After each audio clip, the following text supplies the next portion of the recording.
These guys are working overtime.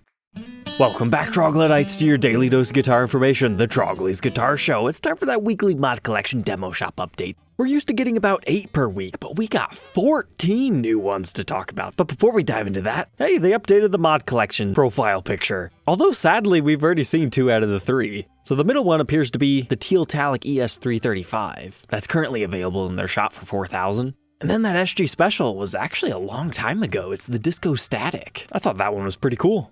But that appears to be some sort of an 80s Flying V and green screen finish. So I guess we'll see that in the future. But let's jump right in with Spicy Marmalade Sparkle. For $5,300, they crammed a lot of cool specs in here. So first you got a reddish orange sparkly finish. No pick guard, your pickups are uncovered. Got the metal knurled knobs. But this is one of those ultra blingy ones with a matching headstock. But hey, do you see what they did there? A lot of guys are saying that they don't dig the painted headstocks. So they switched it up a bit. They left a big, bold black layer right here underneath the binding. I feel like if you're gonna do that, you also need to leave a layer around each of the inlays and the Gibson logo. That might be kind of a cool bolding effect, but I like to see them trying new stuff. Flip over to the back, you can see the edges are black, but the back was just completely shot, so your control plates are also covered. Then the neck is black, and then we've got a stinger.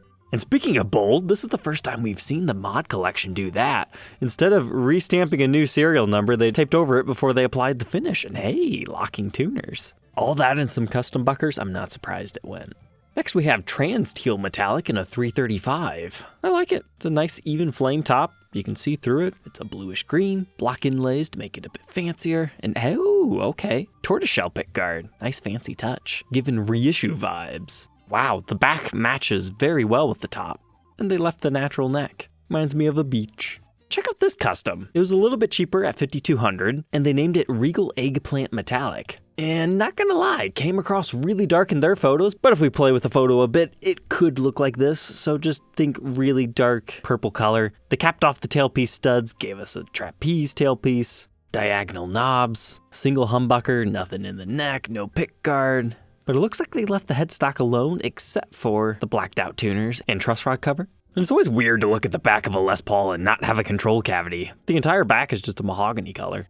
You don't see these every day. A custom shop ES-356 in Trans-Parakeet. $6,000. Quite the price tag on here, but it's like a really high-end custom version of the shrunken down ES-335. And how often are you going to find those in crazy finishes? Ah, one of the old Gibson Memphis truss rod covers. Although the aged-looking tuner tips kind of look strange against the stark black and white. This one is Demo Shop 90. And the entire back is natural, but hey, some interesting figuring in the neck. Lots of oranges this week, copper begonia, but this time Axcess custom flavored. So we got the blacked out Floyd Rose with our radiator grill style pickup covers to make it look extra menacing. Similar headstock to what we've been seeing today, with a short stinger on the back, Demo Shop Serial 83. And okay, yeah, that stinger actually does look really good because it complements the back plates. That's a slick, nice gloss refin, love it. This one was giving me deja vu. Red Whirl, $5,500. I swear we just saw one like this. Possible it was brought back or they just wanted to do it again, but here's what it looks like, color adjusted. It still has the cool matching headstock, but is a black back. But let's continue our orange theme with Transparent Ember Sparkle.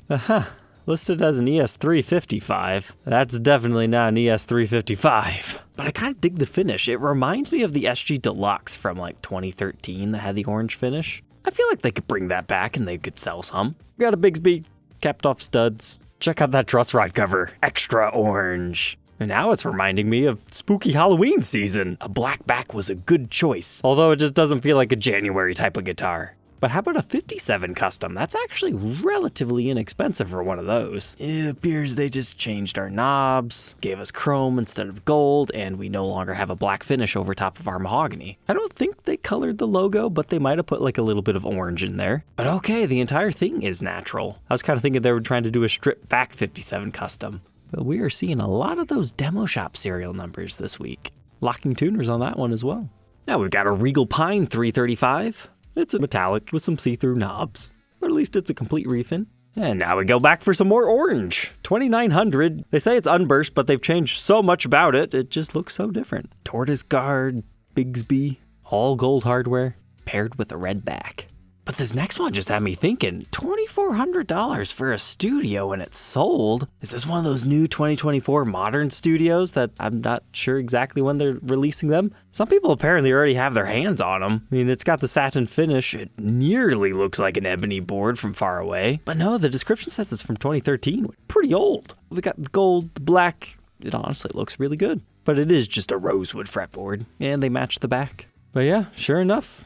2013. Still digging through the old stuff. I like that. I'm just a little bit confused why somebody would pay $2,400 for that though.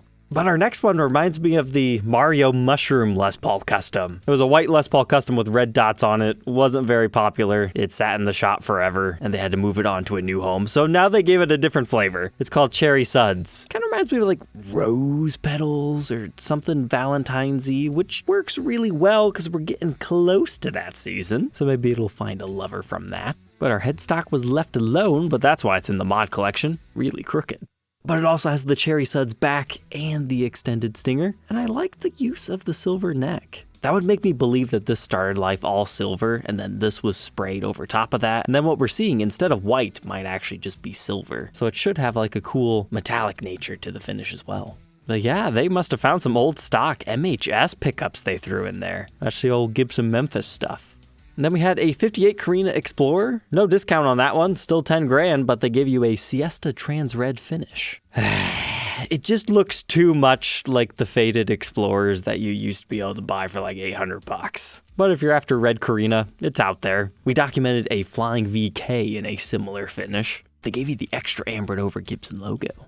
And last but not least, more orange. I'm just kidding. It's blue. Blue Brink Blast. This is a breath of fresh air. That is quite the attractive finish. And I wouldn't normally think giving something a slight white border would be good, but it pops everything. It's less about it being white and more so trying to catch your attention to everything else there. I think that would stand out on stage, maybe too much. Pretty good flame top on it as well. However, the effect on the back, it's almost too much when you've got the mahogany neck there. I wonder what kind of burst situation we might have along the edges, if any. But have no fear, we still have 3 more from the European mod collection. They also had a new profile picture update, but I think they did that a couple of weeks ago. So we got a silver custom, looks like an orange 335, and then a blue custom. I think we've seen all 3 of those. But we had a blue Satin 345. It's blue, it's satin, and it's got a black neck.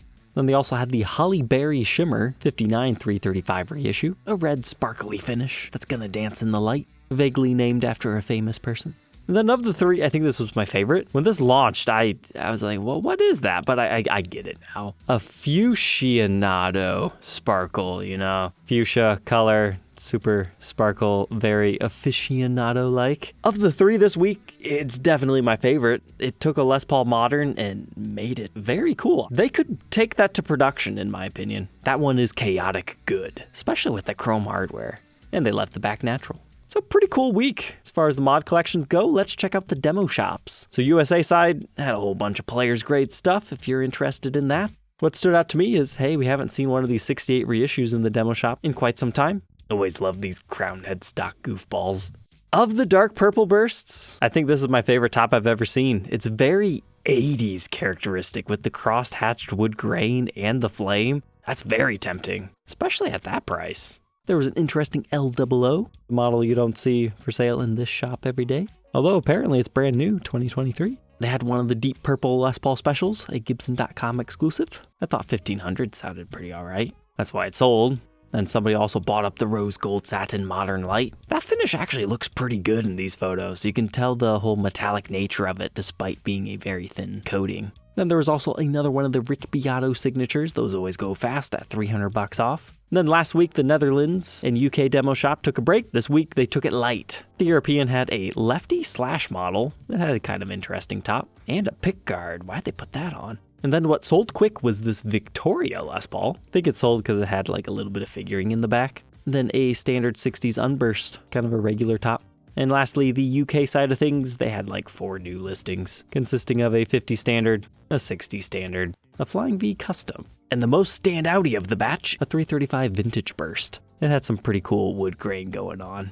All right, Troglodytes, that wraps up our recap for this week. Do not forget to like, comment, and subscribe, and we'll catch you tomorrow on the next one. Take care.